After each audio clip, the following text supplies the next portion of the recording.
I think I liked it better being blind, when I couldn't read between the lines, and when I couldn't see the cracks in the structure that lay bare before me the whole time. I think I liked it better back when I suspended disbelief and swallowed pride. I thought I knew the difference in the red from the blue, but they both bleed us so dry. They both bleed us so dry. My favorite songs don't hit the same way. I get to the end of a 4-minute track and I'm only looking back thinking, what did they actually say?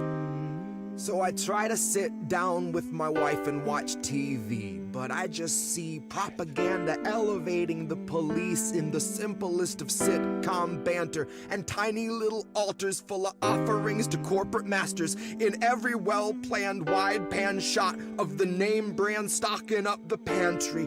Pull back one long tracking shot out to the garage to the logo on the Camry. Nice tight shot of the Camry. Close-up view of the Camry, slow pan up on the Camry, long slow zoom to the unmoving human who is up in the front with the tube pumping fumes to him straight from the back of the Camry. Ashamed he just could not provide for himself, let alone for his family.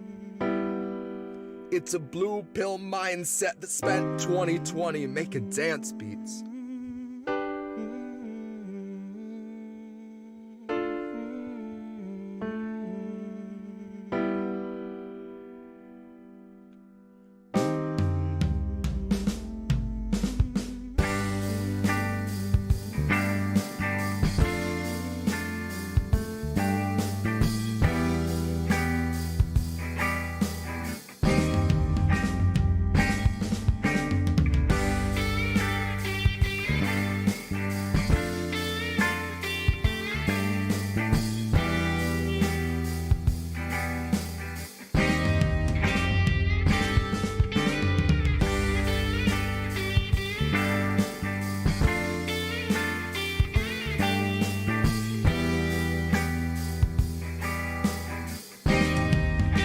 I think I liked it better being blind, when I couldn't read between the lines, and when I couldn't see the cracks in the structure that lay bare before me the whole time.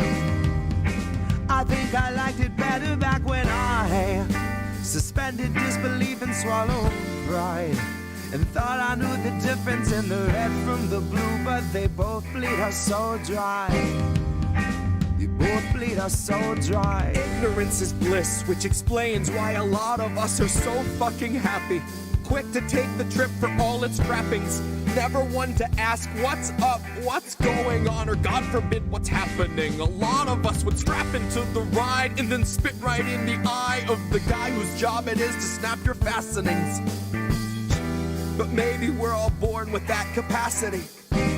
Maybe each of us comes standard with humor, compassion, malice, and audacity. Some of us are blind to the system, but some see it fine and say this is how it has to be. Some of us can stare wide-eyed at a nationwide human catastrophe and only offer platitudes and recipes. And I wish that I could tell myself that nothing's worth obsessing past my everyday necessities.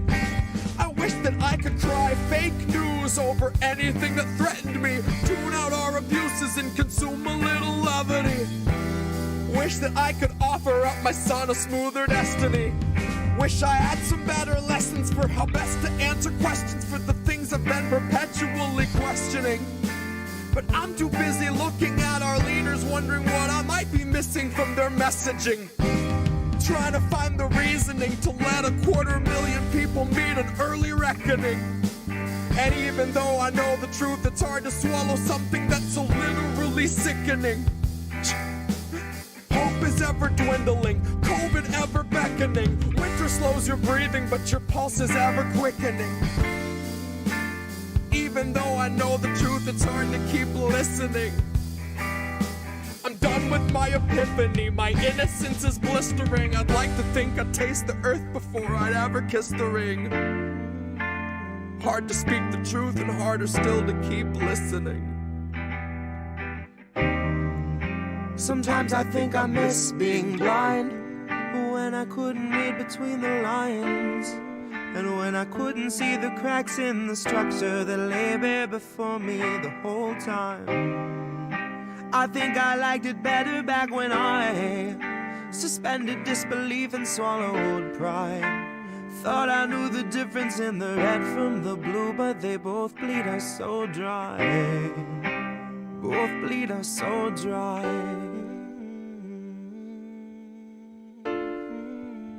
Both bleed us so dry. They both bleed us so dry.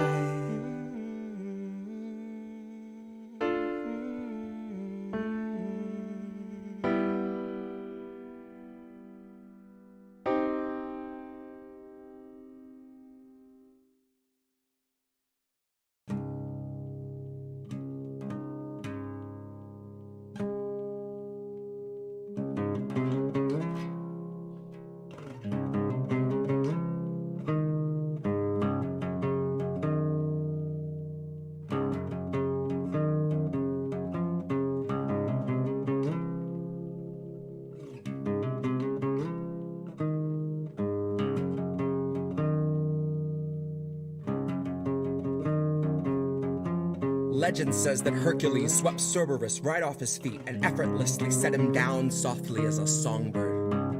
Atlas kept the world upon his back and every day wondered whether he could stand it any longer. And Tara Reid came out to say the man they tried to label the messiah of morality was really just another rapist. And I don't intend to hesitate when asked who was the stronger. Tara, like Assange, knew that carrying the truth would be the hardest. IndependentLeft.news. Independent Left News. Indie Left News. Independent Left News. Oh yeah, and I get news from Independent Left. Thank you, Independent Left.news. They actually put up posts of different shows, different things going on. Check out Indie Left. They're doing a lot of good things. They're on Twitter and Instagram, and they've helped promote our show a lot. Thanks for the work you do behind the scenes, too. This man does our Discord and some other help, so I just love to shout him out. Thanks so much, man. Yeah. They kind of really do a great job of pushing. Thank you, Independent Left, for reminding me of that. Check out IndependentLeft.news. IndieLeft.news. Indie Left, shout out. Hi, everybody. This is Indy. What's going on? It's Saturday night, so this is something different. It's been a little while. Okay, what? Why did I hear that again? Oh, I know why, because Telegram's on. Hey, okay. See, I'm always messing this up. Always messing this up. Okay, this is Friends of Indie Left. It's Saturday night. I have got a awesome guest, and you saw in the thumbnail, everybody wants to see her, everybody wants to talk to her, and everybody wants to hear me talk to her. So without further ado, Nikki, Radical Leftist Agenda, here she is. Hi. I don't hear you. Hey, what's up? Oh, now we hear you. Yay. Okay, I thought you messed me up. You muted me. You messed me up. I didn't. Oh, okay. I guess so. I'm still figuring all this tech stuff out. I'm not Reef and I'm not a wizard, but I managed somehow to get a stream on the air, and it's not completely terrible. And hi everybody. I just wanted to say hi to chat. Yeah, everybody. Ew, me. You know, it's kind of funny, but a lot of the people that recorded that's an older trailer that's recorded. I'm working on a new one, but it's almost like Jimmy Dore, like Jimmy Dore's trailer with all the people that he doesn't really talk to anymore and don't really like. It's just really funny. I understand in a way why he does it. It's just kind of funny that, you know, there's no way these people would say that about me now for the most part, and I just kind of think it's hilarious. So Nikki, my goodness. We've known each other for what, like almost 2 years, it feels like. It's been a while. Yeah. You just saw my face for the first time, so that's pretty cool. Yes. One of the privileges of being a friend of Indie Left is you can see Indy's face. Once in a while, at least. Sometimes, occasionally. And if I had put you on the right screen, I would be able to turn my camera on. Actually, can I move the camera so that I can do that? Yes, I can. It's okay. I missed the last time that you showed your face. I remember I went to brush my teeth and then I was like, oh, I missed it. It was like the It side of must have my been super face. quick. I think it was when the Bank Sisters were on. I turned my camera on for like a half a second. I was like, ah, and of course everybody. Oh no, I missed that. I clipped that one out. I missed that one. I mean, the time that you were doing the IN in recruiting or whatever, like I remember you said you were gonna show your face, right? But I was just like, oh, I'm gonna go brush my teeth. Oh my god, that was a private Zoom call. That was a private Zoom call though. That wasn't on stream with anybody. No, actually, I did turn it on by accident. It's been cropped out everywhere now, and I took it out. But Courtney and Keisha, I did what I did when we started was I had the wrong screen on and my camera was on and it was a 2-shot and. So anyway, Friends of Indie Left. This is episode 8. I only invite the people that I really enjoy talking to and watching and want to learn something about and didn't already know. And I think that a lot of people watch you on stream and they get to see you. I don't see you enough, honestly. I wish I could more, but I'm too busy producing and making all my stuff. So I wanted to ask a few questions that you probably told people, but I didn't really know, but I know that I just ask. From the General Strike Summit, I mean, from the Student Debt Strike Summit, which, by the way, you appeared on for INN on Lucy's panels, and that was awesome. You were on there with, I remember, Samira Adri, and you were on there with Debate Me Guy, Carl, and Angel, who ended up joining the network right afterwards. And the girl that went to school in Cuba. That's Samira Adri, the doctor. I don't remember her name. Yeah, she's awesome. Okay. We still follow each other on Twitter. She's really cool. So you were talking about going to school in Thailand and doing school overseas and how you got hooked up to that. And I remember I did some clipping on that, but it's been so long. And I love, especially with the student debt stuff and people looking at options potentially overseas and getting education elsewhere. What that experience was like for you and whether it translated or how it translated and what that was like. But you know what? Back up a little bit. What I really first want to know is how the hell do we end up sitting here having this conversation? That's the first question that I ask everybody. Like, you got into streaming. I don't know. Right? I got into streaming. Like, go ahead. No, I was just gonna say so you know that I always go to like the leftosphere channels and watch and chat or whatever. And a lot of times I would feel bad because if I miss something, I want to watch it again with other people because I want to chat. I like to chat. And then I was just like, oh, maybe I should do the stream. Then we can watch this stuff together, whoever wants to watch or whatever. So that's why I wanted to do the stream. And also I wanted to do it on Twitch because it's not like it's not as formal as YouTube. And there's just so many shitlibs on Twitch. It's just a massive amount of shitlibs on Twitch. So I don't know. Maybe if I was a shitlib, I would have more viewers. I kind of have a bad reputation there, I guess. Well, I don't think you have a bad reputation, but then again, I'm not really a Twitch viewer. I was for a little while, and guess what? It was when I was half a shitlib. So what a surprise! Makes sense.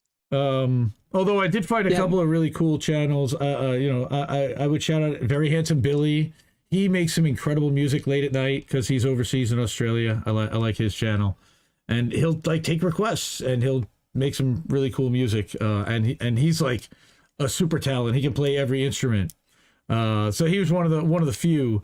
But really, I mean, I see Twitch as another avenue, another way for the left to try to penetrate a space where we don't really have much play, but you do really well. Until he got thrown off, our friend Jackson Hinkle did very well there. Well, actually, when him and Haas got banned from Twitch, I kind of like lost people watching. There was more before, but I guess since they're not coming to see them, then they're not going to come to see me while they wait for them to start or whatever. How's that? Yeah, I guess that makes sense. Oh my God, Nays Garden is in the chat. Shout out to Nays Garden. Holy moly. So Nays is coming to watch my stream for a Hey, change. Nays Garden. Because I've watched like a lot of Nays Garden and I've chatted with him many times in his chat, and we've gone back and forth once in a while. He's a good dude. I like it. I like his stuff. And he moved. He's got his new setup. Again, give you a shout out. Thanks for coming. Thanks for checking it out. Thanks for saying hey to Nikki. I know you always say that we should be talking. So guess what? Here we are, man. You put it together. So RLA, like you turned on a camera. What, like it feels like a year ago. About like we were mods in together, right? Yeah. You know. Like August last year. August. Right, so about a year ago, right about the time that I started How Did We Miss That, which is going to be on tomorrow night. But you go live, it's like, is there a set like day and time? It's kind of like random. I notice once in a while, it's like whenever you have some time and you want to sit down and watch some videos, it's like, hey, watch some videos with me. And I love that whole kind of format. It's engaging there, and then you put your videos. Go ahead. Sorry, I keep cutting you off. I'm terrible. Zoom. No, I'm just going to forget the question if I don't answer. So usually after I get home from work, I'll try to do a stream. And then on the weekends, like kind of whenever I'm like up and feel like it, usually. Okay. So Human Love Solidarity is asking if you're friendly with Mary Jane. And I don't know if you can answer that for work purposes. Sometimes. Sometimes. Oh okay. yeah, it's okay. I can answer that. It's legal here. It's legal here. It's legal in a lot of places. So. Thank goodness. It just yeah. became legal here, and I went to I had my first dispensary experience in my state. I've been to dispensaries kind of all over the country, but first time in New Jersey. I'll tell you what state I'm in, but thank goodness New Jersey finally got up and figured it out. Yeah, so that was pretty cool. And then we went down to the Jersey Shore as the family, and I was able to get like a pen and kind of hook that up a little bit. It was nice. You probably need it too. Yes, very much. I have 3 young kids, so 3 young kids definitely need a little bit of a break at night. Well, too many. Yeah. How many is too many exactly? A lot. I was a nanny before, and I was like, it was a lot of work. It was too much work, actually, for the pay I got anyways, or the lack of pay, I guess. Well, I'll tell you, nannies are grossly underpaid. I mean, we did an event at my house today, actually, as a family. We had an ice cream social. My wife invited a bunch of the kids over that are in my kids' classes and the parents, and there was like 20 kids here. It was insane. Screaming, That's running crazy. around, inside, outside. And my wife is just an incredible, she's like a super mom, super nanny, super hostess. And I'm just like, completely wow. And afterwards I had to take a nap. Like I was like, I'm beat, son, lifting and carrying, and this is dad, you know, I had to go into dad mode for a day. So you when you're not streaming, you work a full-time gig, correct? Because that's what most of us on the left actually have to do, because we're not grifters like the grifters that everybody calls us. You know, good grifters actually don't have to go to work all the time. So apparently we're not really good at what we're doing, right? Well, I'm not. I'm not good at it for sure. Well, again, I just think the whole grifter term is freaking hilarious. It's played out. Well, the only people who are grifters are generally people that have a second stream of income, or that have takes that you disagree with. That's what we find are the true grifters, and not the ones that are taking corporate money ever. Those are never grifters, by the way. You know? Yes, they are. Right? They called Trump a grifter. I remember that. Right. Trump is just a grifter. But Right. I mean, Well, he is a grifter. He actually, like, that is the closest sense of the word to what a true grifter is, because like literally he just it takes your money and there's nothing of value that you get in return. So or very little of value. I think that a lot of Trumpers would probably disagree with me, but I did not really see very much value there personally. Same. But careers and jobs. I love talking about like funny jobs and other things that you've done that people would never know unless they really watched a lot of you on stream. And there's a lot of people that are going to watch this, hopefully, that don't ordinarily watch you, that would learn about some things and some personality about what is the soup that makes up Nikki? Like, how did you end up with this hilarious, quirky, and where you're coming from your leftist position? Actually, I didn't even like pay attention. Like once Bernie lost 2016 and Trump became president, I stopped watching the news. I totally stopped watching it. I was like, this is ridiculous. This is crazy. Like, how can this even happen? Didn't Trump go bankrupt a bunch of times? Like, how is he the super businessman turned president? This isn't real. Like, this is crazy. And so I didn't watch the news until COVID hit. So a lot of people are like, a lot of people will ask me about something that happened during that time, but I wasn't watching the news, but I was working. I was working at a cosmetic store and I was working all the time. And then on the weekends, I would go out to like some rave or party a lot, but then COVID hit. I can't do that anymore. So I was like, okay, I won't be doing that anymore. And now I don't really feel like going. So I started watching the news more and I was just like, damn, what the fuck's going on? Oh, there's an election coming up. Who seems good? Trump really sucks. And I was like, Biden sucks too. Why is everyone so happy about it? And I just started watching all the political shows and everything. Cause I used to watch like TYT and shit like that a long time ago, like when they first started. And I was like, oh yeah, there's that show, that YouTube. I'm gonna start watching this. And then like once the force the vote thing came around, it was really weird because Cenk was saying like, oh, well, Cenk also said they need to pardon Assange, Trump should pardon Assange. And then the force the vote thing came along and he said, they can do that, they can withhold their votes. And then like as soon as Jimmy Dore said that he was for force the vote, he totally changed his tune, like, oh, Kevin McCarthy can become Speaker of the House and all the shit. It was really weird. And I was like, okay, I'm not going to watch them anymore. So maybe I like stopped watching them after a lot of other people, but I was just like, it didn't make sense to me, but I didn't like know people that were like watching it or anything. I didn't know what was going on because I wasn't paying attention, right? And then once I figured that out, I was just like, this is so fucked up because they're fooling a lot of people because they do have a lot of subscribers, right? It's just really like, I felt like upset and mad about it. And I also felt like, how are there people that still support them? Can't they see that they're not like looking out for the best interest of like, regular everyday people, average people? I don't know.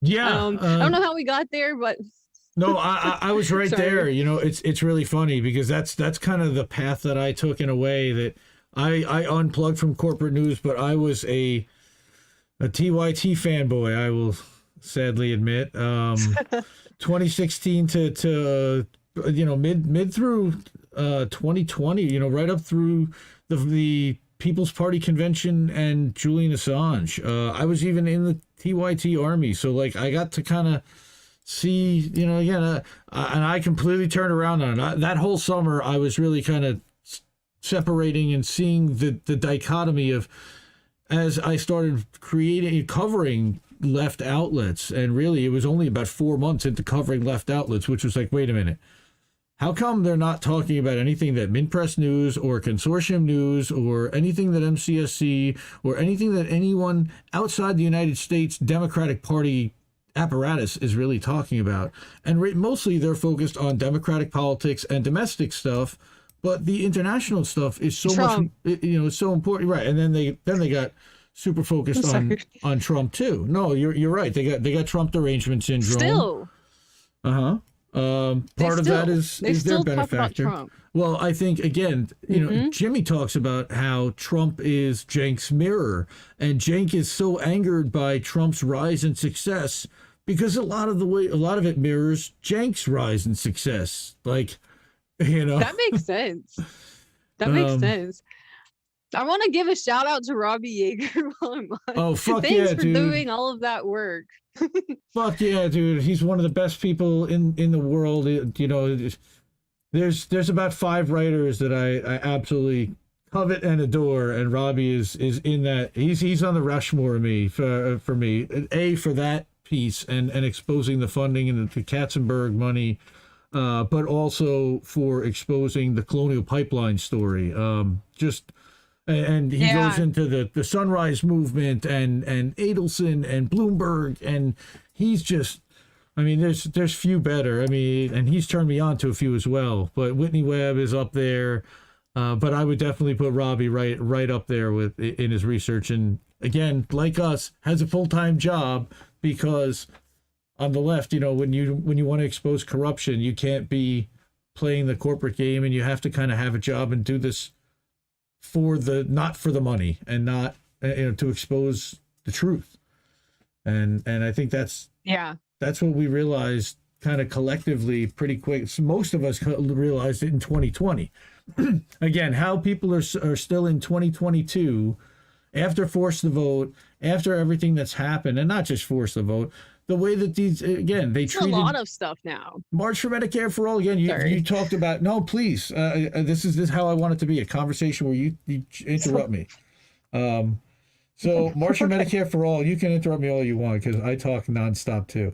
But March for Medicare for All, and people, the way that people behaved around that was very revealing, and horrible. Who supported that? It's really strange. You know, and it's we're so seeing strange. it again. Like these big YouTubers, they won't stop it. These people, Owen Higgins, now Jordan Chariton is butting up with Owen Higgins. That seems kind of strange. What's going on there? And it's kind of aligning when he started shitting on Jimmy Moore. It's kind of like makes sense like that. If you understand what I'm saying, right? Like, why are they doing call-ins together now? Why is everything suddenly that Jimmy thinks is wrong according to Jordan? I don't know. Like, it just seems strange. Well, I think Did you see Jen's? Part of it is the whole Nick Brana thing, and the fact that Jimmy continues to align with Nick, and Jordan had such a problem with Nick, and the way that their interview went, and how Jordan cut off the stream and wouldn't let Nick speak. And because I'm not going to let you just go on and say whatever you want to say, because Nick is a politician. He was politicking, and that's what Nick does. Once you turn him on, he's going to say whatever talking point he was going to get out. And it was the first time I believe that he was speaking on camera after he was accused. So I figured at least let the man have his say, and then you can critique it without cutting him off repeatedly and not letting him get a sentence out. But that was wild. That was I remember that shit. Really well. Then guess what? I got a follow the other day on Facebook, on Twitter, again from Jordan Chariton, which was pretty interesting. So hi, Jordan, if you're watching. Hi, Jordan. You're getting popular. No, I don't think that it's them getting popular. I think that they see what's happening with INN and with the Breaking Point stuff, and that they're becoming affiliate networks, and that we're going after The Intercept, and we're going after exposing these people for being corporate independent media, corporate funded independent media, corporate aligned, corporate backed, that never align for the actual for taking the next step, the direct action and mutual aid, first of all. Now, Jordan definitely advocates for mutual aid, and he covers general strikes, and he covers these things. I don't really necessarily hear him talking about organizing workers and doing that. I see him covering that, and that's not really his lane. I'm not saying that is. He covered Chris Smalls more than just about anybody else did, and it helped his channel, as well as not really enough, unfortunately, because YouTube suppressed the hell out of it. And I even tried to help Status Quo last summer. So again, I have some intricate knowledge, and I feel, and then he kind of wrote something about me in a Substack last summer and aligned me with the nihilists, and it's kind of funny. Nihilists, via nihilists, and now Colin did a whole segment on it, and now it just became a thing. The nihilism talking point really originated in my mind with him last summer. It was over the Nina Turner crap. I've seen the a certain groups of people use the same words all the time, and it just makes me feel like, damn, that group chat is getting bigger. The shitlib group chat. I don't know what You know you're what I'm talking talking about. about, right? I don't know what you're talking about. The What? shitlib group chat. The shitlib group chat. Because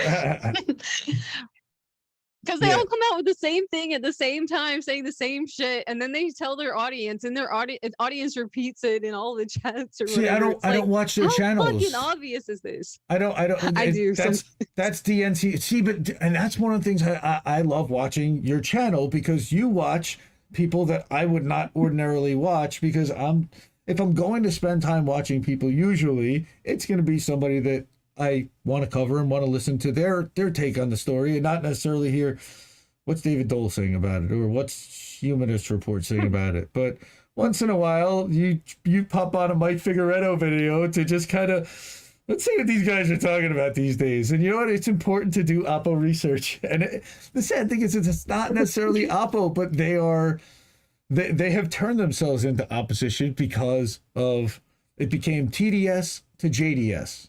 Okay, guys, it's the uniparty.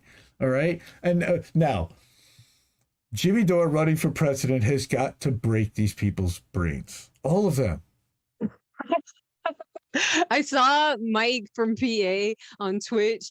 He's like, the title of the stream's like Jimmy Dore 2024, what the fuck, or something. And then he's wearing his fucking AOC t-shirt. I'm like, no, bro. How can you still wear an AOC t-shirt this late? At this late date, even like a lot of DSA people are against, or like not, at least not promoting AOC. They're just kind of silent on by now, but like he's still like so proud. He wants to suck up to Hassan so bad. It's so funny.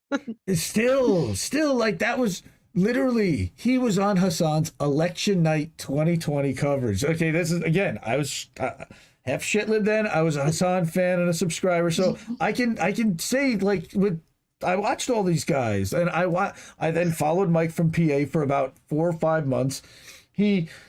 I asked him questions on stream. I was in his Discord. We had DMs back and forth. Then I said something he didn't. He threw me out of his Discord, and then whatever, man. What he does, the thing I do like about him is that he ran the funny political videos. He ran the Alex Jones videos that were hilarious. He ran the Kenneth Copeland videos that were outrageous. He like that. Now it's called the Remix Bros. It was called WTF, bro. What the fuck, bro? Like, they did great videos.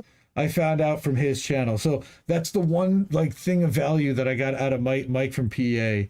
That, and he exposed Bo of the Fifth Column, and talked about what Bo did, and how he kind of what he had done in going to prison. And then he tried to get an answer out of him, and it really wasn't the best answer. I tried to get an answer out of Bo. He didn't answer me at all, and I was like, all right. So I got. And then Bo, it turns out he was like inflated and boosted by some corporate algorithm company out of California. I don't know if you remember that story.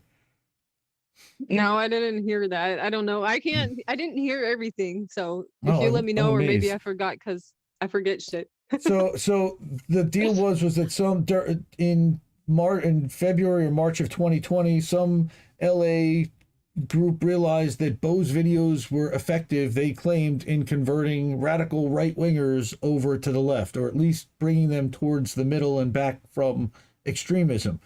Because he talks with a real Southern accent, and he's got a big woolly red beard, right? Like he stands in his shed, and it's the whole thing is and what Mike did is expose that, like, the whole thing's a prop. The accent is overblown, which he admits, but he doesn't really readily admit it on a regular basis. Now he kind of makes a joke out of it. What talked about, like, that he had gone to prison, and he had gone to prison for like what was considered human trafficking, and it was really kind of nefarious stuff. I don't know how nefarious it was. It was definitely not good stuff. Yeah, it's true. Like, so there was some company he was working for that was importing women from Romania to work as hotel employees for like pennies on the dime, and he was in charge of like making sure they had housing but kept their mouths shut, and then like 3 months later they would send them back. It was like a whole messed up scheme. Yeah, it was really, really kind of. But he was not the ringleader of it. He was one of the people who was doing it, and he served time. Yeah. And I believe he paid a huge fine, and again paid his debt. And but at least to kind of come clean and understand what happened, and has he made any kind of restitution? And I think he's done a lot of really good things for people, but I just stopped kind of paying attention. The whole thing kind of just, it felt like an act after that to me. It felt like it was just, the whole thing was not as genuine as it was before, and I was fooled. You know, that's how I feel about AOC. I feel like that about the whole squad, actually. I was so happy about them and excited, and now I feel like a fucking idiot, but you know. We all were. And it's like, vote hard, you know, and again, you know, this is the perfect weekend to talk to you about this because of what happened this week, and the vote that happened and the Supreme Court ruling about Roe v. Wade, and we can talk a little bit about that because that's how everybody's algorithm gets boosted, is saying Roe v. Wade, Roe v. Wade, Roe v. Wade. That's what YouTube wants to hear, and that's what YouTube wants to boost. So there it is, guys. Now you have it like eight freaking times. Okay. I didn't want to talk about it, but I'll tell you how I feel about it. That's it. Please. Like with 2 sentences. Okay, so I feel like it's bullshit, and I feel like they knew this was gonna happen and they took it away. So I have two things. I think like they're either going to give it back and pretend like the Democrats are the heroes after they fundraise some. So they can be like, oh yeah, we did this for you and get elected. Or they're going to just totally go fucked up and just not give it back, but still fundraise off of it and tell people to vote on it. And then nothing will ever happen. Like, it's gotta be one or the two. But I still see people blaming Trump for this. I was like, this is actually not Trump's fault. It's not Trump's fault. In no way. There's other things at fault here. There's so many things that are at fault. I mean, how do you not blame the Hillary Clinton campaign? I mean, how do you not blame the Democratic Party in general? Obama and Harry Reid for blowing up the whole filibuster, you know, the 60 vote rule. They abandoned, right? And this is what I've been screaming about for days. You know, all these Democrats, end the filibuster. You got to push Manchin to end the filibuster. Guys, you're about to lose the Senate for God only knows how many years. You want to end the filibuster and give yourself no chance of having any chance to stop any legislation whatsoever if the Republicans get the House and the White House. That's the dumbest strategy I've ever heard, and you're setting yourself up for absolute fascism. It's dumb, okay? Because they're going to have a majority in both houses, and if Biden can't string 2 sentences together and things continue the way they're continuing it for the next 2 years, we're in deep, deep shit, you know? And there's certainly... Take your seats. Jimmy Dore 2024, he's got to get on a ballot in 50 states if he thinks he's got any kind of serious chance of running. Plus, he's got to get some name recognition. I think it's mostly a marketing gimmick, a way to boost recognition, a way to boost. This, to me, is Montgomery Brewster of Brewster's Millions. None of the above. Vote none of the above. Fuck these guys. Vote none of the above. That, to me, if Jimmy came out and said, that's what my campaign is, fuck these guys, vote none of the above, I'd be behind him 1,000%. Jimmy Dore 24 run by Nick Brana. Sounds good, actually. Jimmy Dore 24 run by Nick Brana. I'm out. I'm sorry. I can't. Me too. I'm out too. Nick Brana's sus. He doesn't feel genuine to me, and I feel bad saying that, but I felt like that ever since I've heard about him and saw him. I think the first time I saw him might have been on Jackson's stream, and I was just like, I don't feel good about this guy. And then more and more information comes out, and like the people that's worked with him don't have good things to say. And it's just, look, I can't say I wasn't personally there, but all I say is I have a gut feeling that he's no good. And I was excited about the idea of the People's Party, but I really just don't feel good about Nick Brana. I'm sorry, man, but you just don't seem trustworthy. That's all it is. I'm with you. Nobody was more excited about the People's Party than I was. I literally streamed it on 6 screens. I had a whole thing where I was doing chats on different live streams and monitoring all kinds. I was super excited about this thing. I'm ready to cover it as independent. I wasn't even independent left then. I was still Progressive News Daily. But that was one of the events that kind of made me realize that TYT is never interested in covering a third party and going outside the Democratic Party after they had been shunned by the DNC from their virtual convention. Remember that? They wouldn't even be able to get the freaking Zoom call in Wisconsin, okay? And then the People's Party was like, we would love for TYT to come and cover this event. Please cover this event. We will give you not only credentials, but full front seat. Jimmy Dore's going to be here, Tim Black, and Cornel West, and Nina Turner, and Ron Placone. We were all together. What the fuck happened? All right, what happened was a massive division. I know. You know, but it's really sad to see the way that this all went down. And again, I think part of it was ego because Jimmy Dore was involved and Anna Kasparian was never going to get involved with anything Jimmy Dore touched again. She kept her mouth shut for long enough. And then the gloves really started to come off around forced to vote time and they just pulled the mask off. And we really saw it. But again, where Anna Kasparian showed me the worst side was a super chat on a premium stream with Kimber Maddox. And it was September, right after the Assange thing. I had been watching Richard Medhurst covering the trial daily, and sit in on this thing, and then come out and type these incredible Substacks and give this report on very detailed notes on here's everything that happened. And I kept begging them daily. It was at the top of my newsletter, and I was posting it into their Slack. I was like, guys, you should be covering this. This is a huge story. We'll look into that. That's what I knew. That's what I did too. I sent super chat say because I remember Jackson went to the protest in Echo Park and they were like kicking the homeless people out of Echo Park, even though the neighborhood people wanted them to stay there because they've become neighbors with these people. And so I told them, because I sent it to the John Idarola's damage report. I was sending super chats like, hey, this thing's happening in LA. Are you guys going to cover it? Because it was more than one day too.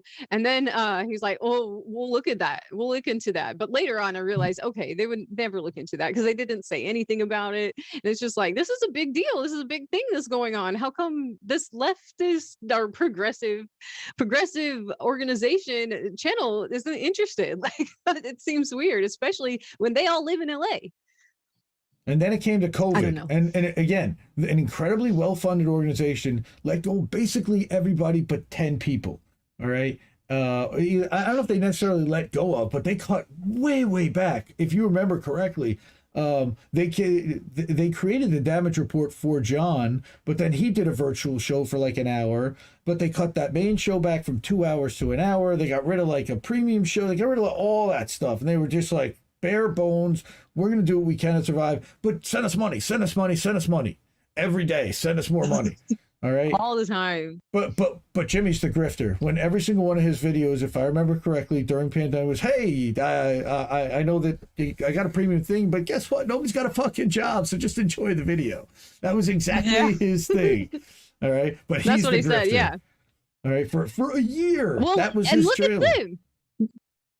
They were talking about him selling Let's Go Brandon shirts, but they have all kinds of shirts on their fucking website, like RGB shirts, Trump shirts. They're using Trump. They got Trump on their shirts. AOC, and, like, they're using AOC's likeness. And all kinds of shit. And they're not paying her, by the way. They're using these people's likenesses and they're not compensating them, which is like some kind of a violation of likeness rights or something. They're supposed to pay them for that, and they're not. Yep. And then they call other people grifters. And I remember they had a thing about those shitlibs had a thing about when FHL was FHL. They're like, oh, they're selling merch. Like, bitch, you have your Amazon shit linked to your Twitch. Shut the fuck up with your wish list linked to your Twitch. And you have your own merch. I can't believe probably people didn't buy it, but like still, like, you can't complain about people having merch and a Patreon when you have the same shit. You just can't do that. Sorry. I bought the merch. Yo, so I bought 2 books from TYT, and I have like some hoodie or so a sweatshirt. I bought Winning the Green New Deal, the Sunrise Movement book, and I bought the original Young Oh, that's great. You So, bought the Mad as Hell. Did you get the set? That's all right. We know somebody who will go. There's a set. I didn't know there was a set. We will go somebody who will remain nameless, but he worked for the Cenk Uygur 2020 for Congress campaign and maxed out a donation of $2,800 to his campaign. Oh God! Someone we know. Okay, I don't feel so bad about buying that. But we're grifters. But we're the grifters. Okay. Do you remember when they were going to them money? I'm just a sucker. We gave them all money. Do you remember that they were going to do the environmental stream, $150,000 to get all the presidential candidates to have an environmental debate that they never got anybody there to and never failed. We're going to do something with that money. We promise we're going to do something with that money. Yeah, they did something with that money. They never did anything. They paid themselves and absorbed it into the regular. Well, we gave you great quality content. That dude, man. Again, I feel betrayed. I feel suckered. And again, I it's sad, especially John. You know, like John would be. I thought he's kind of decent. Again, the best of all of them. He really kind of was. Like he gets how. See, to me though, in a way he's decent, and in a way he may be the worst of all of them because I think he sees how bad all of them are. He sees how bad they all are, and he stays, and he hangs out because he's comfortable, and he's got a good gig.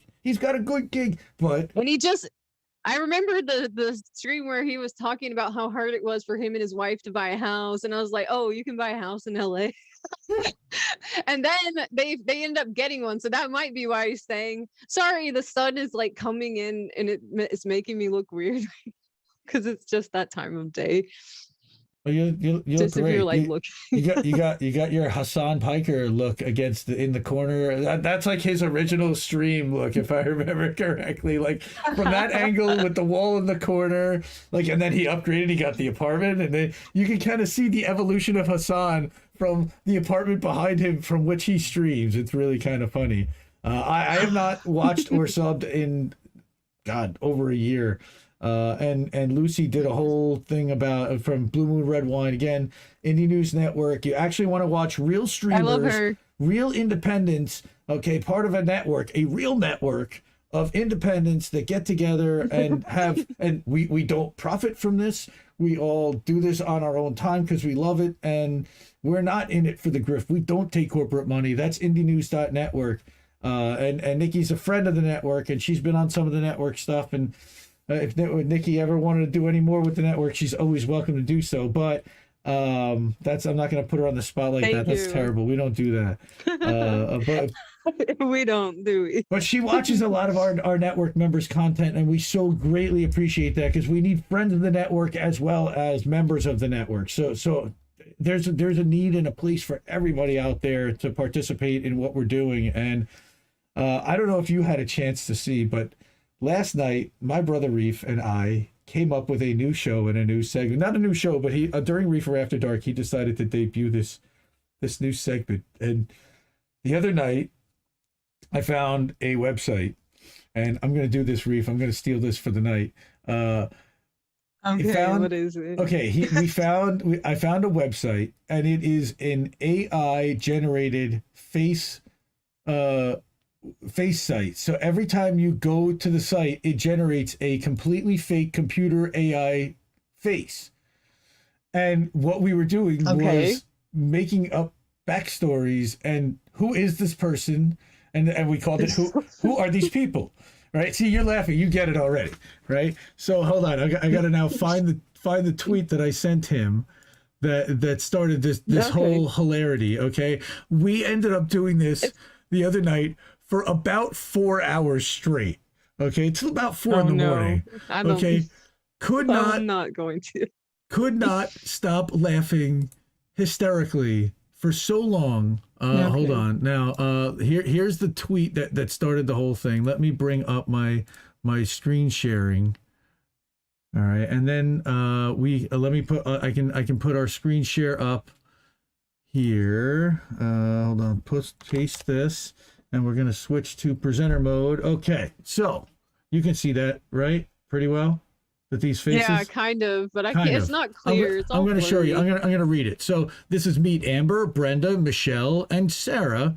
Okay, a quartet of accounts with differently rotated versions of the same GAN generated face. And what's GAN? It's generative adversarial network. These are botnets. Okay, so the AI technique is used by thispersondoesnotexist.com. So we went to thispersondoesnotexist.com. And we started just saying, okay, so what's this person's deal? Okay, so where do they live? What do they do for a living? Okay, imagine. Okay, so that's cool. They actually have like a little story there. So, but if you just literally hit refresh, every time you hit refresh, oh my God, that looks like me. This is Jordan's cousin. No, it's Jordan Sheridan's cousin. It's George. See, this game has no end to it, and it is endlessly hilarious. Okay. Yeah, this is Glenn Greenwald's son from when he had a kid with a woman before he knew he was gay. Oh my God, that guy does programming, and he loves bike riding on the weekends. I don't know if He wears his helmet for sure. He definitely wears a helmet, 100%. Okay, this game just never ends. So we started playing this, and he had Chris Legion. Okay, so is her name Karen? No, I don't think it is. No. It might Cynthia. be Becky. It might. That's not bad. It might be Becky. I was thinking, but I'm telling you, the tears were rolling down my cheeks as Reese starts coming up with stories, and I give this sort of, oh, this guy, this one was definitely in prison. Oh, okay, so she's got like modeling photos, and she's trying to make it, but everybody tells her that she's just got something that's not quite there yet, but she's great. Then remember, we can make fun of these people because they're not real. The whole great part of this is these are not real people. So go ahead, yell at me all you want for talking shit about non-real people because they're not real people. Yes, Bones. This girl hates Jimmy Dore. Says this girl hates Jimmy Dore. 100%, man, 100%. She definitely does. I think I've seen her on Twitter before. Definitely. It might be Suki's mom. Hey, okay, we've definitely okay. And then sometimes there's like something going on in the background. And we're like, hey, what's going on in that background there? That's hilarity. All right.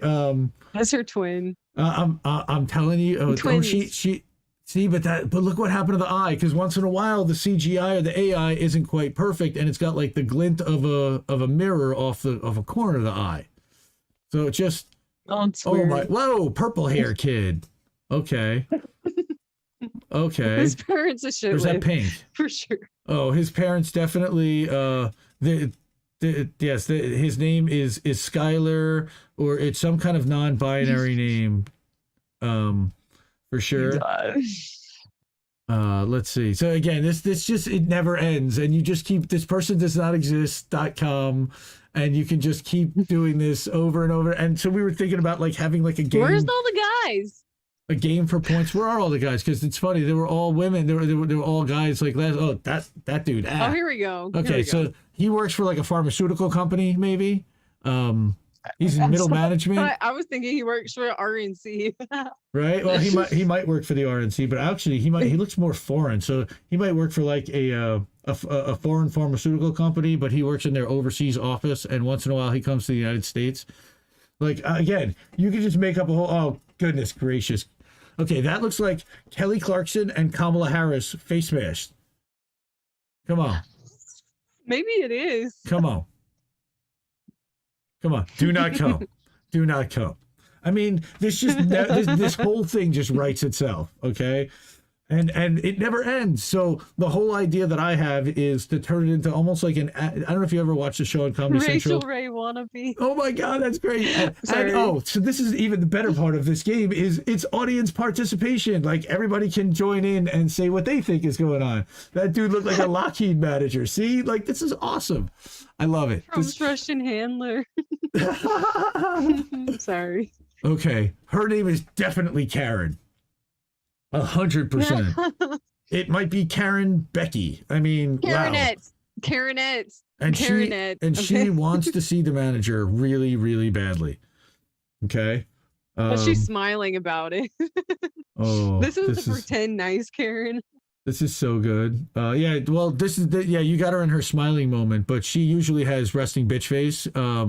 And she actually went and had a surgery to make her smile more because she was losing out on jobs. So again, never ending. It happens. Whoa, okay. Non-binary much? Okay, is that a dude or is once in a while you get one of those?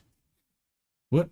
I don't know. Who are these people? And that's the whole point. So Jesse Jett and Big Mad Crab, shout out to Greg. He's probably here and watching. Greg, Big Mad Crab, our creative director for INN. Everybody's got a silly title. So Greg and Jesse came up with an intro for INN, and it has like a little dot with the logo that comes in, and it has Nancy Pelosi at the end going, "Who are these people?" And I thought it was perfect for our network because nobody knows who the hell we are anyway. Like, who are these people? It works good. So and it fits this. And when Reef put it together, and he's like, oh, "We've been doing this for a while." He goes, "Oh my God, who are these people?" We hit the floor, both of us. Here goes the uncontrollable laughter again. I'm telling you, I had not laughed that hard in weeks, maybe months, where I like slapping the table, couldn't catch my breath, kind of funny. Okay, so this guy's a college professor for sure, right? Like, definitely.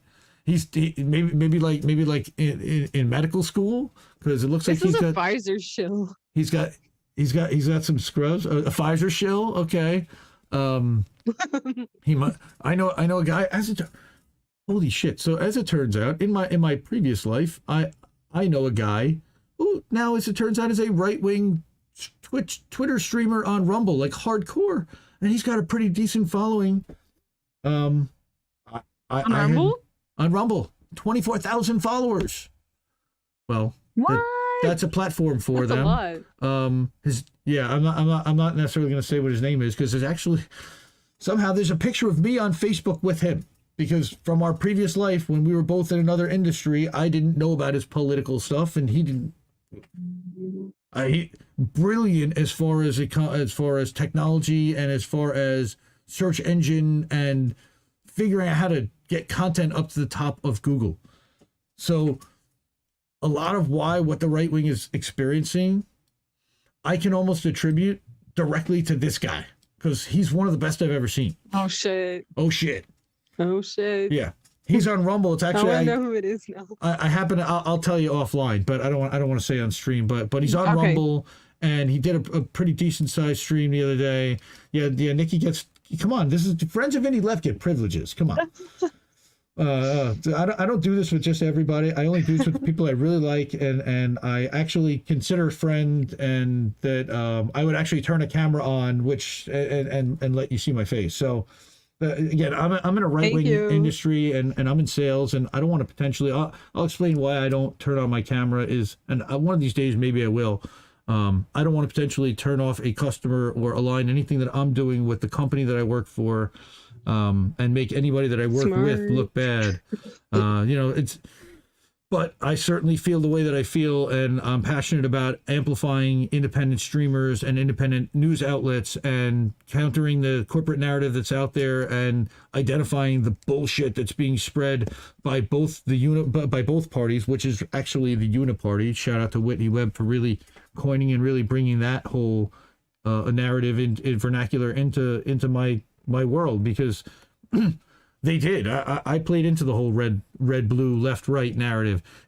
Republicans sucked and Democrats were at least not so great, but they definitely weren't Republicans. Guess what? They all sucked. Of course. It's the Harlem Globetrotters and the Washington Generals. They are the controlled opposition losing team that goes into lobbying jobs when they're not in Congress. They don't necessarily care if they lose. And that's what I learned really in 2020, is they don't care if they lose. They don't care if they lose progressives. They don't care if they lose the White House. They didn't care if they lost to Trump. They didn't care if they lost, because they were fundraising like crazy. Reminds me of Nina Turner. We gonna be all right. We gonna be all right, right? We're gonna be all right. Because the racket just Shit, I would have been devastated if I had put so much work in and everything and money. I would be crying, right? the train just keeps rolling. But that's just me. The train just keeps rolling. So I want to do one more of these, and then we'll go back to just you and I, because these are horrifying. Whoa, what's going on with that? Oh, what's that? What's that hand? What is that? Oh my god. Okay, that's is that a hand? Is that a hand? Okay, so that's a backstory in itself. Okay, that's an AI glitch, probably a CGI glitch, but that she has a clubbed hand, and she's been going through problems her whole life trying to get equality, and raise awareness for people that had hand deformities when they were born, because there are not very many of them apparently. But this one's CGI, so you can't get mad at me. This is not real. It's not real. It's not real. Okay. It's so funny. Okay, this is really like creepy. Face smash with this a is little totally kid a face smash. Okay, this is like the eyes of somebody and like the mouth of somebody else and the ears of somebody else. Okay, this is really okay. This is off-putting. All right, I gotta go back to us. All right, I'm done. Okay, but I'm telling you, it was some of the funniest times that we've had. Again, this is somebody I spend hours a day with on Discords and on streams and everything. I can't remember laughing that hard for that long ever. And wow, that hours of entertainment. So enjoy that. Take that. This person does not exist.com. I will drop it in the chat, and everybody can do your own version of the game. Share it with your friends. Tell them you saw it on Indie Left or you saw it on INN, and credit Reef and Reefer After Dark. And by the way, go give Reefer After Dark a sub. He's at 95 subs for his channel right now. I'd love him to get 100 so he can actually claim a channel name and not just be... so you have to go to YouTube and then search Reefer After Dark, which I will... I think I already subscribed to him. Well, you might, but I'm telling everybody... myself. After Dark. Now I feel like I don't know if I did. And if you're on Twitch, he's also on Twitch as Reef Breland. Okay, but he's at 95 subs right now. I'm going to drop his channel link in our chat right now. Go over there if you can. Give him a sub. Okay, he does streams usually every Friday night, but we're pretty busy and we smoke a lot of weed, so it is a weed show. So it's entertaining as hell. I'll tell you right now. It's usually a 4-person panel, and I've been on several times. I love it, and we'll do some Reddit cringe. We'll do some cannabis news, and Reef, of course, is one of the co-founders of INN. He also founded INN News, so a little commercial for my brother Reef. And here's Reef right now. Let me put his channel up so you can see what that all looks like. Boom, right there. That's Reef's channel. Right there, Reefer After Dark. Okay, so it's got the black with the nice little logo, the black and the green weed logo. Go Reef, go hook my brother up. And you can hook him up on Twitch too. So yeah, follow him. I'm following him already. What's your at Radical Leftist Agenda on Twitch, right? It just says Radical. Twitch is Radical Leftist Agenda, no space, no underscores or anything. And then on Twitter, I'm 5_RLA. It's 5. Okay. I just copy and paste it usually from your existing one because yeah. Or I start typing Radical and then it comes up in the list. I'm like, oh, that's the one I want. Like today tagging you for the stuff. So you were on Twitter private for a while, and now you're publicly on Twitter. You're not like protected tweets again because you're getting a bunch of people probably from your Twitch streams that were creeping out on you. Would be my guess. No. No. I had a back and forth with a shitlib, and like then all of their friends were coming to like say shit to me. Like they were calling me a Nazi because I followed Steven Crowder on Twitter or something. I was just like, this is too much for me. I don't have time to respond to these people, especially because I was at work. So I just put it on protected. I was just going to delete it. I don't really use Twitter that much, but lately I've been using it more, but it's not really like I don't really like Twitter, but I have been using it more lately. At first, I had to get used to it. I was like, I don't understand how Twitter works or how people are using this all the time. It just wasn't interesting to me, but I kind of got to understand now. So I just said the same thing twice. Sorry. I struggle, I'll tell you all the time. Like, do you retweet? Do you quote tweet? When you reply on the thing, how do people see it? And then the threads, like the second, third, and fourth tweet in a thread never get the kind of amplification for some reason. It's like you try to play and learn and balance with all this stuff. And again, that's one of the things that I geek out about is platforms and how do you kind of game that and get yourself up and to the top of being seen and breaking through. You know, it seems that there's some kind of a shadow ban on my channels, on the left in general, on our topics and our space. Either that or people just don't give a shit. They're not listening. But I know people are hurting. Or if you're blocked. Sorry. No, go ahead. Sorry. If you're blocked. I was just gonna say if you're blocked by Jeff Miami, like I had never interacted with him. I had hardly even posted on Twitter and I was already blocked by him. I was like, this guy is like really watching closely to like whoever calls out the bullshit, because I was just like a chatter on YouTube at that time. I didn't even have a stream or anything, and he had already blocked me with like I don't remember interacting with him at all. Yeah, G-Hoff. Well, I'll tell you, there's an account out there that says that Jeff Miami believes the Great Reset is an anti-Semitic conspiracy, and I think that that's a pretty funny damn account. Oh my god. Yeah. Somebody I know actually runs that account, and they don't really post much. They just say that's the name of it, and it makes him very angry. And it turns out that it's a Jewish person, which is the funniest part because he thinks that they're anti-Semitic for saying so. No, that's not how this works. That's not how any of this works. But yes, but if you run around saying that it is an anti-Semitic conspiracy theory, but it isn't, and I put videos and other people have put videos up there about the royal family talking about the Great Reset, and plenty of other people that are not considered to be anti-Semitic that are certainly involved. Now, again, this is World Economic Forum stuff. And now this is apparently acceptable to be talked about because Breaking Points was able to even talk about it. That's another whole story. I don't know if you've been following how INN has been kind of investigating what's going on with that network, but we're gonna. I was reading your Substack on my stream about like part 1 and part 2. Well, I got part 3 coming up soon. Even though I suck at reading out loud. Well, I'm ready for part 3. Yeah, I'm ready for part 3 too. It's just a matter of like when I'm actually going to get the opportunity to do that. I'm hoping to in the next couple days. But tomorrow night I'm doing a show, maybe Monday night. But Tuesday night we got Jesse's show. Wednesday night we've got that March for Medicare for All stream.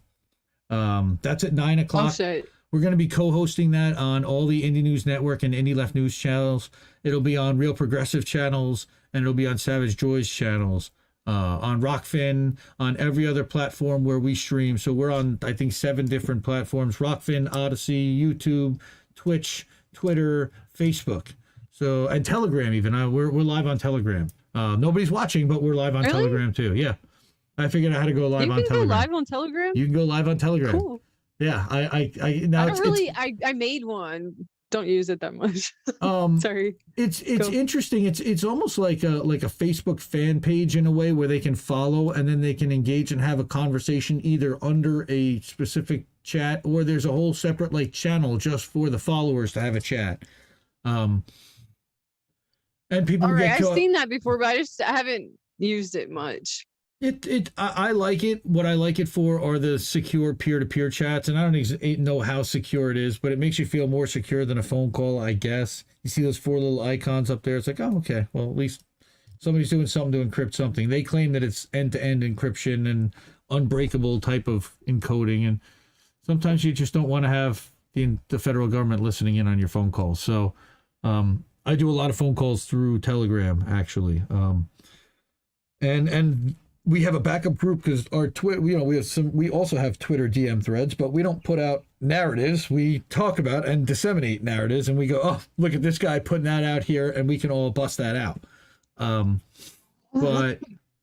But we, as a backup, because when we all get kicked off Twitter, and all of us pretty much have gone through some kind of a ban or a suspension, we have that as one of our backup methods. The other backup method is the way that you and I actually, I think, met each other, whether it was through chats, but more importantly through Discord.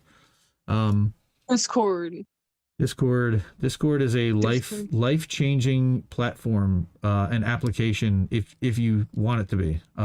It did for me. I should do a commercial for them, really. Like, guys, you should reach out to us because as a streamer and as somebody who created a media agency from thin air, Discord has been instrumental in helping to build that brand and to help to organize all of the content from everybody that puts out content on the left, including the people we want to hate watch.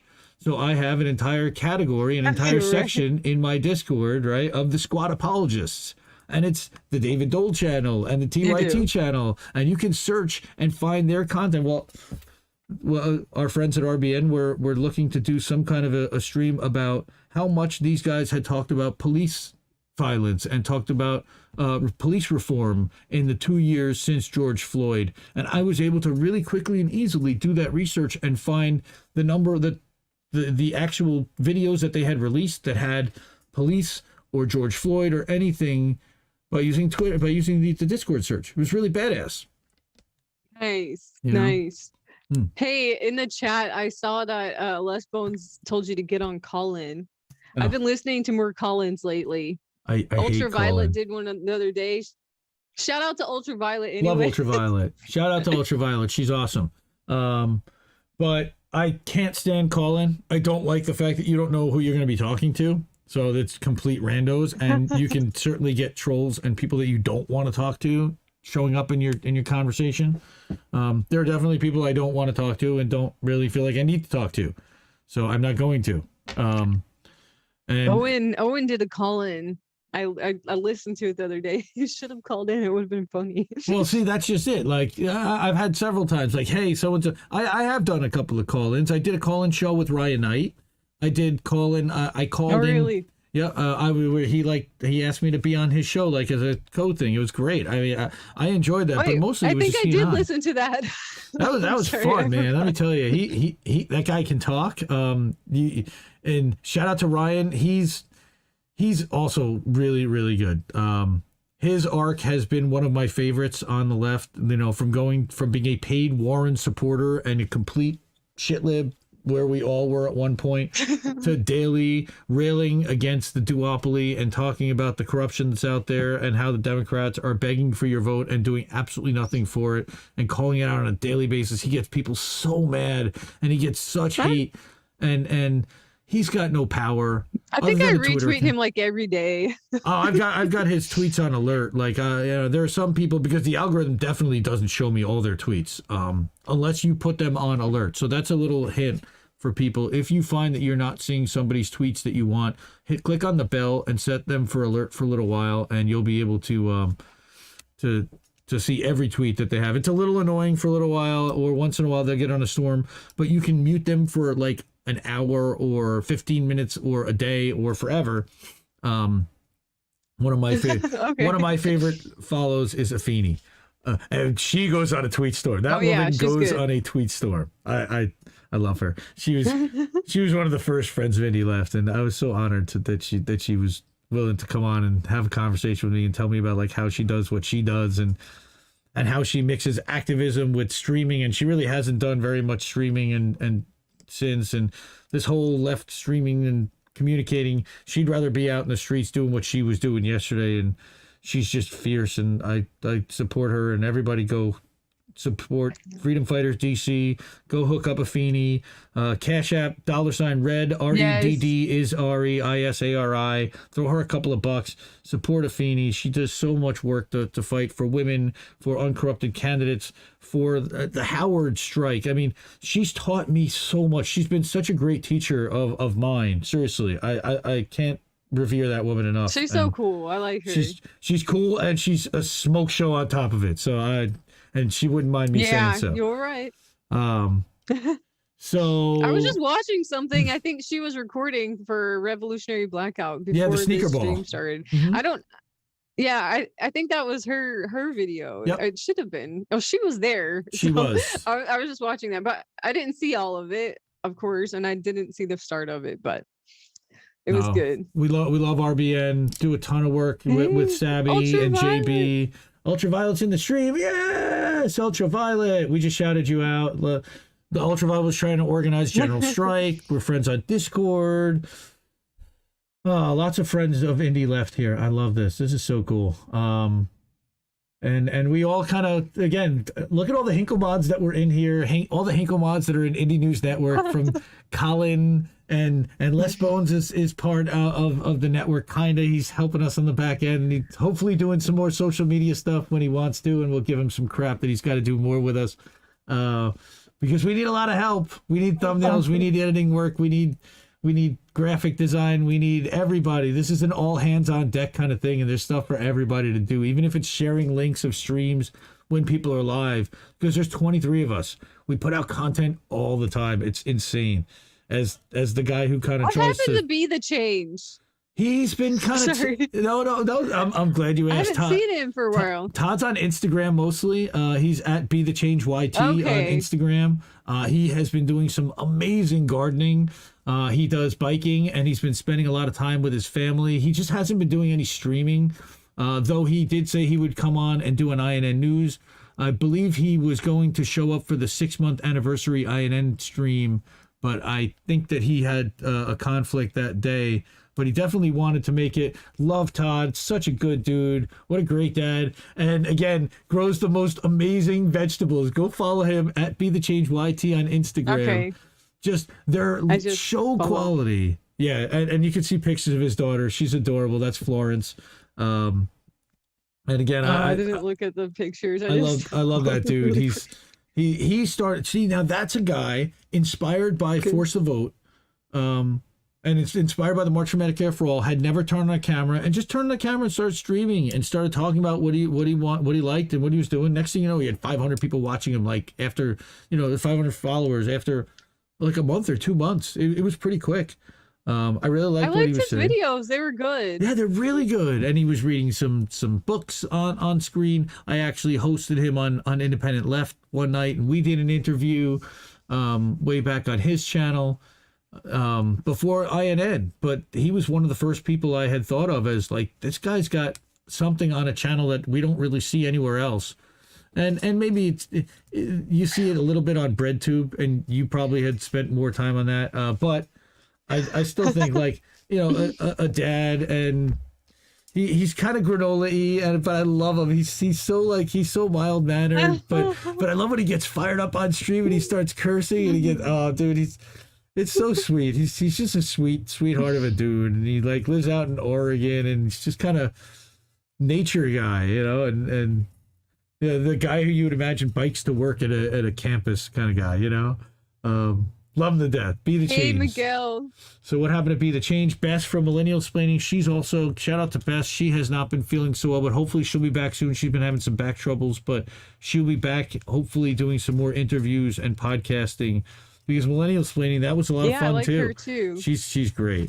She's good. But she's good. I've seen her on like a few shows, and every time I'm like, oh, this was really good. Right. One of the great parts about INN is there's like a whole a group of people to come back to when you do come back. There's shows to go on and people to talk to and interview, and it really has become like a family. And I love being part of this community.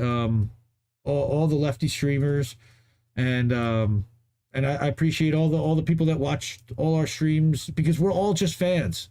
I am too. Like, I make content, but I make content that amplifies everybody else's stuff. It's kind of like what you do, and that's why I think we get along so well. I don't really make content. Well, except someone left a message on my video, on my YouTube upload, and he's like, when are we going to get some better content? And I was like, I don't consider myself a content creator. You are definitely a content creator. And I upload it. Streaming on Twitch is content creating, and then you upload it to YouTube. Yeah, not really. I'm just like streaming. I'm just showing other people stuff, and then like sometime I might have a comment, but not really. I'm just like chilling. I want to watch this, maybe talk a little bit, but more just like watching and chatting. I'm telling you, it's more than most people do. Figuring out how to actually turn on a camera, share your screen, get your audio going. Ask Lucy about that. She's been she's been struggling to the point where she doesn't even want to stream anymore because it's such a challenge, and she wants to have somebody engineer the streams. So we're gonna work with her. We're gonna work on getting her a team so she can focus on the content and on streaming and on doing more research and on not having to worry about engineer and worry about platforms and software. And she can do all that stuff. She's great. Really skilled at it, but just doesn't like doing it. And again, there's 70 things right now that I'm looking at. I'm looking at chat from Rockfin plus all the other things through Restream. I'm looking at Twidget, where I can actually put a chat up on screen like that. She creates a solid community. Yes, she does. Yes, she does. Nikki does create a solid community. Hey, Steph, I love you. Steph is awesome. Hi, Steph. Ultraviolet. There you go. Yes, we're definitely supportive, and we're Hey glad. to everyone. Glad to get Sorry, I can't back see in the touch list. with everyone. Okay, so yeah, you can't see the list. Okay, so we've got about 24 people watching right now, and we've got Les Bones, and we've got Miguel H. We've got Schlatsky here. Schlotsky, Miguel, Schlotsky, and Roland Ra. Def MX, I see in there. Punisher's MX. been here. And Punisher, Ultraviolet, Where Pilgrim's been here for a while. Wesley Donison. Les Bones. Of course, Wesley, Les Bones. all of you. Waba Cone was here early on. Waba left. But again, I just wanted to Bolvice. Again, we've had a good number of people here. Appreciate everybody coming and hanging out with me and Nikki. Again, I didn't really have a format. Oh, Jimmy too. Oh, right, Jimmy. Of course, Jimmy. Jimmy's now part of INN as well. She's going to help us with some creative stuff. She's going to be doing some stuff on stream, I'm guessing, with Warren and maybe doing some news. And, cool. Yeah, she's a badass. I saw them, I think, the other day, or it was last week. I don't remember when it was, but I saw them on recently. They were on last night. They did the secret show. Shh, secret. On Warren. He's such a class. I can't wait. I cannot wait to see Warren do the face game. Because he was in chat and I was dying from what he was typing in chat. I just can't wait to see his facial expressions. So funny. He goes up and down. That guy is such a character. Again, one of the he's our comic relief at INN. He and Reef. We're talking about doing like some kind of a comedy channel. We're gonna probably do like some kind of a Spotify channel there. And have like everybody who makes music, Jesse and Chris Legion and Big Mad Crab, and they'll be able to put their albums and their content kind of under. God. We'll have a label. We'll have the INN label. Pretty badass stuff. But yeah. Sorry if you heard all of the engines outside. I didn't hear any of it. So loud. No, you're all good. Okay, good. My microphone's good. No, you're good. You got one of the good ones. So loud. Is that an AT, an Audio Technica? See, I'm into equipment and learning who's this got is the Rode Podcaster, which is one that you can just plug in USB to make it a lot easier. Oh, that's good. I like it, but it's kind of the dial thing broke off, so I can't really adjust it by like the way I should be able to. But like turn down the gain or whatever. Right. I use the Blue Yeti. It's stuck where it's at.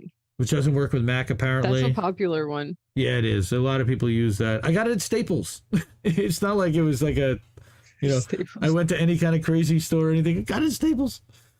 If you see a silver Blue Yeti, that they only sell them at Staples, that means that person got it at Staples usually, or they got it secondhand for somebody who got it at Staples. It's true story. So I wanted to. Who is Ultraviolet on Twitch? Hook me up, chat. Ultraviolet is on Twitter.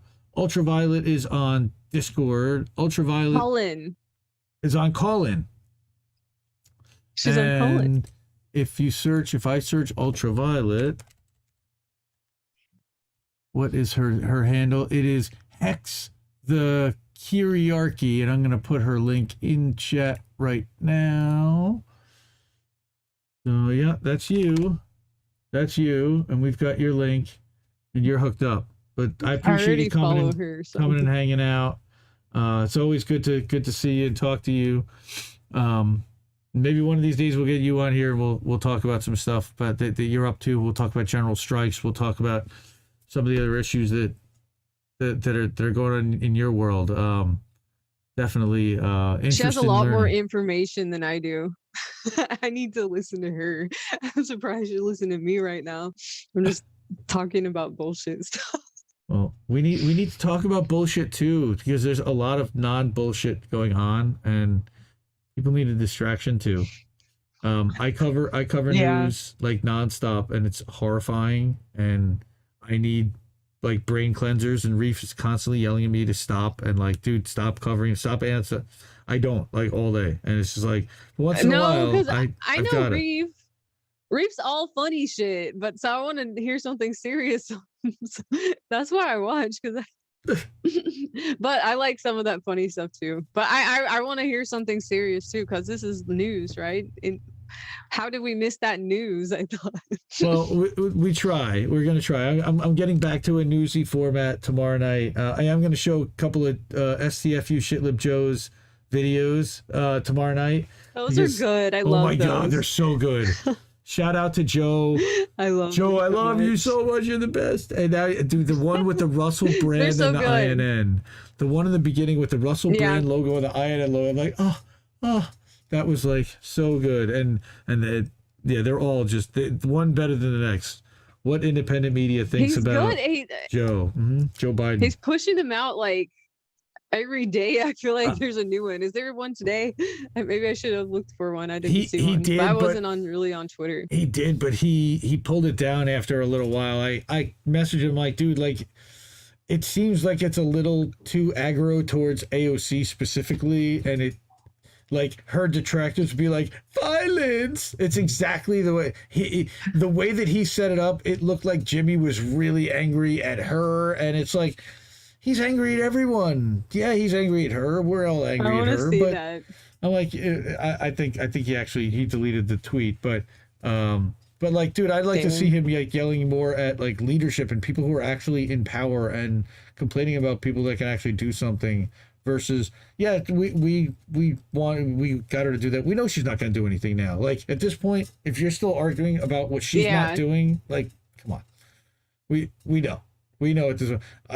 She's going to get reelected too, and she's going to get reelected by an overwhelming majority. Doing what exactly? Now she's an MSNBC wine mom constituent. Seriously, that's who her constituency is now. She's pregnant too. I don't know if you know that. Yep. We know she's engaged and pregnant. She's gonna have a baby. She's gonna have a baby. She got engaged probably because she got pregnant. So, and she wants everyone else to have babies too, at the same time as her. Apparently, well, but she's out there in the streets performatively screaming when she could have made sure that Nancy Pelosi wasn't the Speaker of the House. Yeah, she had that power. I know. Yes, you had that power. If you had collectively decided to use it and were willing to to withstand the onslaught of media barrage that were calling you every name in the book by not just Fox, but also by MSNBC and CNN, they just weren't willing to do it. And you can see, they just don't want to get yelled at by CNN. Alexandra Rojas got a deal on CNN. So they knew, so that was a big tell. You know, Justice Democrats were a huge misdirect, sellout, disappointment, whatever you want to call them.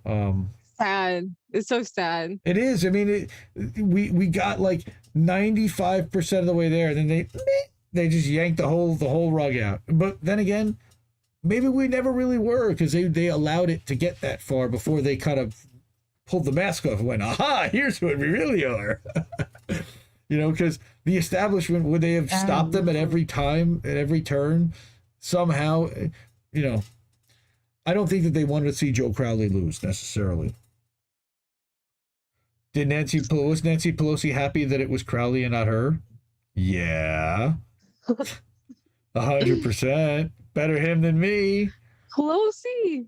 How come they could just still stay on? People like Pelosi and Dianne Feinstein, all these people like Biden, like how doesn't there have to be some kind of mental capacity to stay in government? Like, isn't there that for driving, right?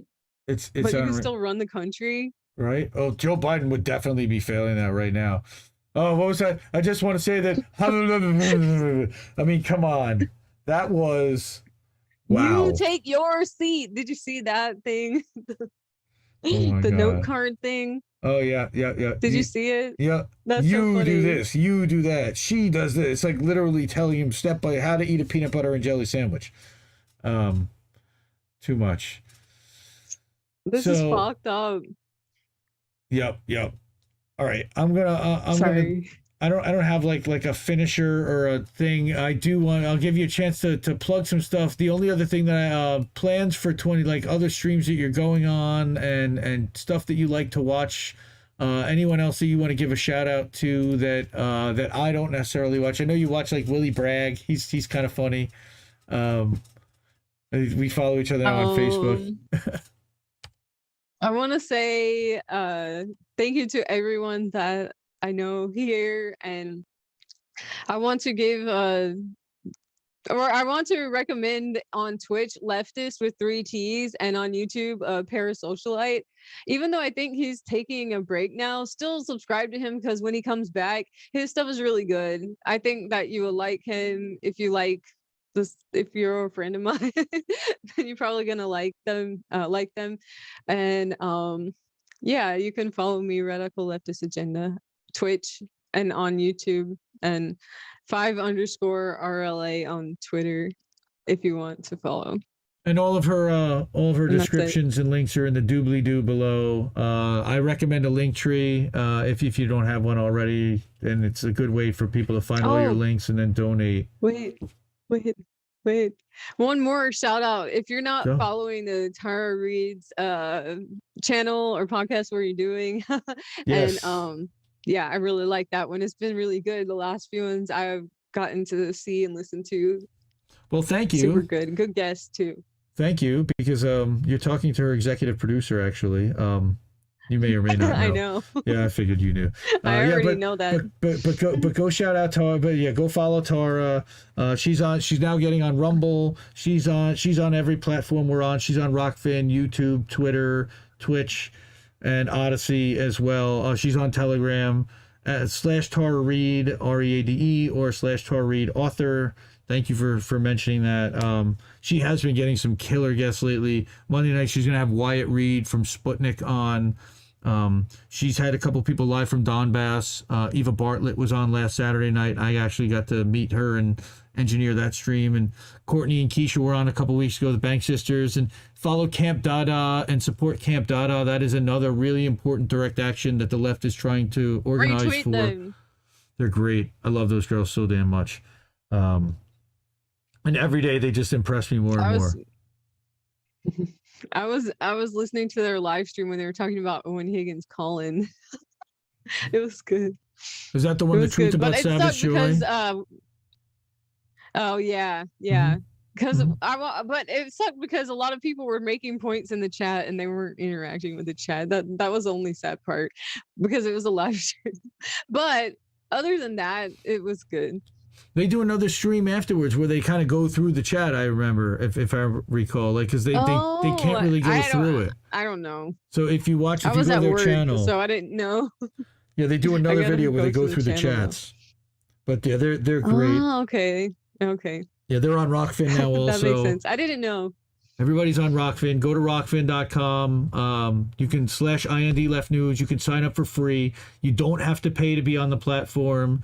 You get almost all the videos for free. There is a premium thing that you get all the premium videos for everybody on the platform. It's $9.99 per month. One-time fee gets you everybody, so it's not like you have to pay $10 to get each individual channel, or like Patreon where you're subscribing to everybody.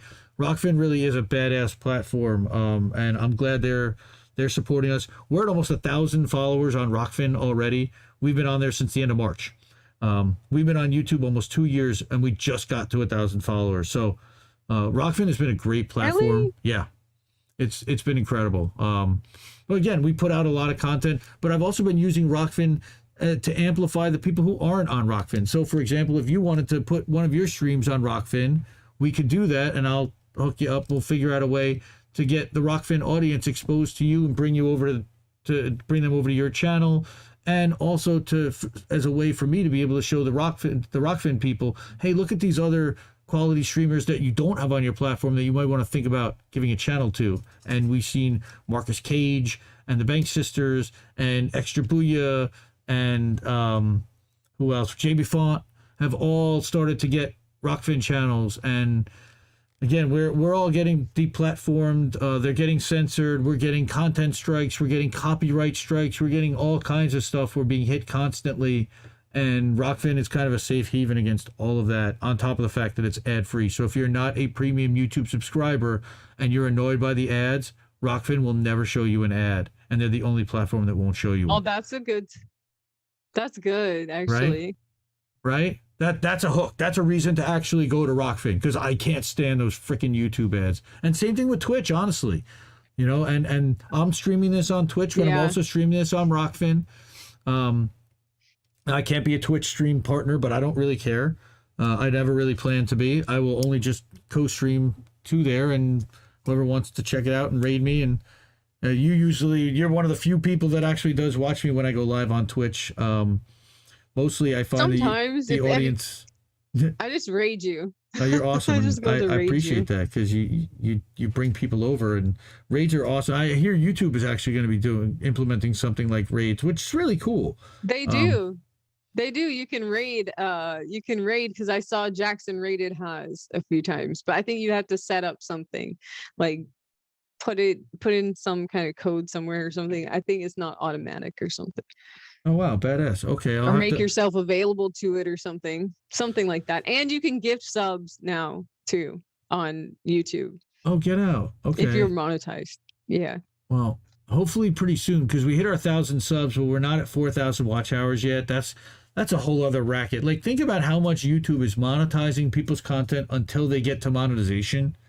How much they're running ads and making money off of up and coming streamers that put in their time, that invest in equipment. I mean, it drives me crazy. It's why, again, I appreciate Rockfin and Rumble to a point. Again, Rumble is corporate funded, corporate owned, and corporate controlled, and they're Wall Street. But Odyssey, I'm a big fan of Odyssey also. Once they get their tech down, everybody's had trouble with Odyssey. But I notice now radio stations are starting to. BitChute. Sorry. BitChute has a lot of, I would call, questionable content. Yeah, that's what I was thinking too. Sorry, I interrupted you. No, like I said, this is a free flowing. I want you to interrupt me because I talk nonstop. And because I wish I didn't.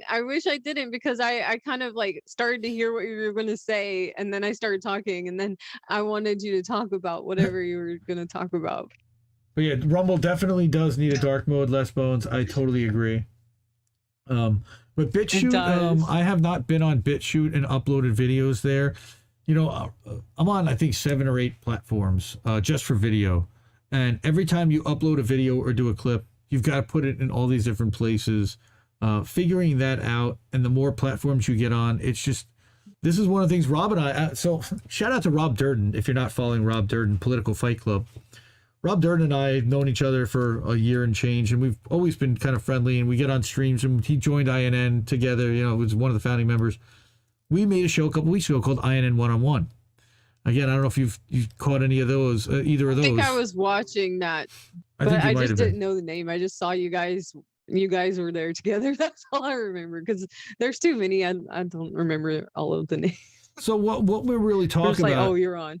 The whole idea is what does it take to actually go live and to upload content and to create content, and to what kind of equipment do you need? How much time do you need to dedicate? There's so many different elements to this, between social media and what platforms do you go on and what times do you go on and how consistently do you do that, and frequency, and again, amplifying yourself and hooking up with different people and aligning in different groups. Do you do that? Do you stay truly independent? Do you write on Substack? How do you make your presence and get your opinions and your message heard that you want to say, or or engage with the community. So that's why Rob and I got together to do that. So I love to talk to everybody about like what their experience is going online and streaming and twitching and YouTubing, whatever it is, because everybody has a different way of doing it. Nobody's on the same platforms really, and everybody's got different reasons, and True. it's really fascinating to kind of learn from and absorb. And I'm like a sponge. I try to absorb what everybody's doing. I try to be on every platform, mostly so I can have conversations with people about like what's going on with that platform. You're on everything. I try to be. I sleep 4 I think I hours have a you on night. Facebook, Discord, YouTube, Twitch, Twitter, Pretty much. maybe Rockfin too. I'm on I don't Rockfin. know. Yep. Rumble probably. I'm on Rumble. I'm on Odyssey. I'm telling you, and I'm doing content for INN for Indie Left, and I'm helping Tara with her stuff too sometimes. So, and once in a while I'll upload a What about TikTok? That's the one I can't figure out TikTok. I can't figure out Pinterest. And let me tell you, TikTok is an interesting one because there have been 3 lefty streamers that have gone on TikTok that I think have all thought they were doing great, that didn't translate to anything off of TikTok other than maybe a Rockfin sub, maybe. But Graham Elwood specifically, of course, we know what happened there. He went crazy because of his COVID stuff. His channel went crazy because he was doing anti-COVID stuff. Or pro-vax, whatever you want to call it, whatever happened with Graham. Gordon Dimmack, unfortunately, I think he put a lot of time and effort into doing these really good TikTok videos, but they took a lot of time and didn't really translate into subscribers or anything. And then he got into a point where he just, I can't do this anymore. I've got to go back to work. Just don't do it. It was really sad because he's really talented. He's one of the original Assange fighters. And he got to a point last month. It was heartbreaking to see the stream, and man. And then Ron Placone to a point. Ron Placone even, Ron was doing like a five On days TikTok? a week. He was on TikTok and he was doing like these little beach vignettes, and turns out they did just as well or better. So he's like, I think I'm just gonna do the beach stuff now. Like I'll do like a stream a week, and I'll do my virtual shows. I'll go on the road now. He's got COVID right now. Shout out to Ron Placone. Feel better, Ron. He was supposed to go to Iceland on tour, and like 2 days before he was supposed to go to Iceland, he tested positive for COVID, so he couldn't go. He was all excited to go. He'd never been there before. I feel bad for that guy. Got to meet him in April. Big Mad Crab and Les Bones and I all went into New York City, and we saw Ron Placone with Chris Mohan and Lauren Ashcraft live. And do some live comedy. Apparently Ed Lee was crazy out in the streets and we didn't know it till afterwards. That's a whole other story. Damn. Yeah, damn. That was a fun day. I'm getting ready to go see Jimmy Dore live show again, but I kind of wish I if he talks about COVID the whole time, I'm gonna be pissed off because last time I went, his whole thing was about COVID. Oh well. No, I kind of understand. I don't want to hear that. No, I think now he's focused again on Gray Zone, Bellingcat stuff. Else. He's still on the lies of COVID and Fauci and the narratives that are still going on and the monkeypox, and they're still trying to push. Do you think it's going to be his whole thing? No, if it's I don't think so. Thing that I heard in April, then I'm going to be pissed. Because I was disappointed last time, but actually Max was really good. I saw Max; he was there that time. He was really good, and Steph was good, and Kurt was good. He looked younger in person. Kurt's great. Shave your knuckles for Pfizer. Oh my God, who did that the other day? Shave your knuckles for Pfizer. I think it was Jesse said that or someone. I was cracking up. That was great. So yeah, again, we could do this all night. I don't want to tie you up. I got to get back to getting some stuff done, and I love everybody being in chat. So thank you for hanging out.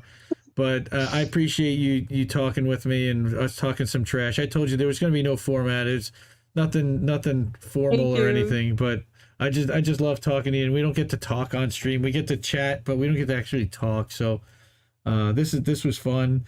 And I'm glad. I hope everybody else in the chat had fun. It seemed like we did. And again, just appreciate you watching videos. And it's like I'm sitting there watching with you sometimes, and we're chatting, we're talking, and And it's fun doing that. And, you know, again, thank goodness for Discord. It helped me find community, and connect with like-minded people who are really, really fantastic. And this is one of them. So, go follow Nikki.